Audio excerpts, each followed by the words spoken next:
for joining us here in the Fox 4 Weather Center. Well, before the showers and thunderstorms fired up, it was a hot, humid afternoon, 94 degrees. The official highs coming in for Punta Gorda as well as Fort Myers. Not quite in record territory, though it certainly felt more like the mid to upper 90s across all of Southwest Florida because of that humidity. And now we have some rain-cooled pockets out there.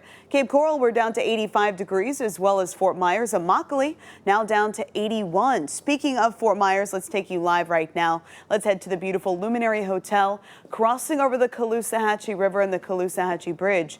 Downtown Fort Myers proper is dry, but you can see that monstrous rain shaft there on the left-hand side of your screen. That is a thunderstorm that is currently parked over the Central Cape, and we'll track that for you live here in the next 30 seconds. First, let's talk about those weather headlines.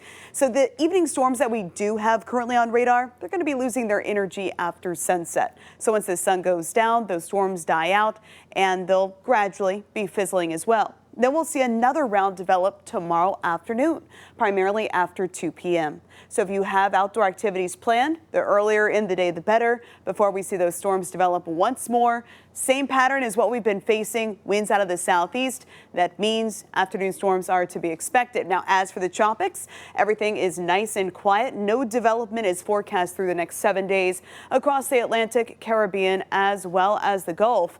But something we are watching here in the Eastern Pacific, the fifth named system of the season. This is Hurricane Eric. It's currently undergoing a rapid intensification cycle, expected to make landfall here in southwestern Mexico late tonight as a major hurricane.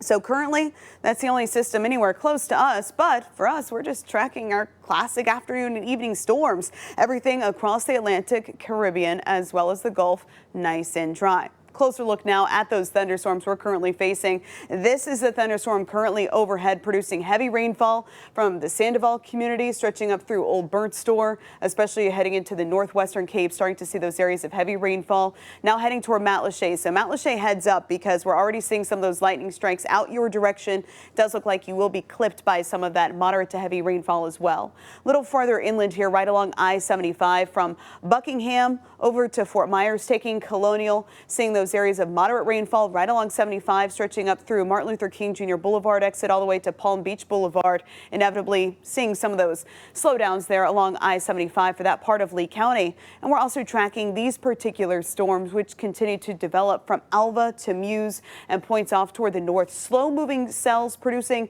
pockets of heavy rainfall. Here at the Fox 4 studios, we're approaching 2 inches in the rain gauge today alone.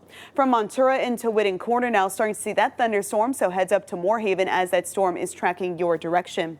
Showers and thunderstorms winding down after sunset. Overnight tonight, we can expect partly to mostly cloudy skies. We'll kick off tomorrow morning, mid to upper 70s, a nice dry start. 12 noon, we'll see some of those isolated rain showers in the southwestern part of Collier County, and then more widespread storm development as we step into the afternoon and evening. Rain chances for tomorrow up to 60%, staying elevated as we head into tomorrow evening. Now, those rain chances are going to drop just a touch for your Friday heading into Saturday, down to 40% both afternoons.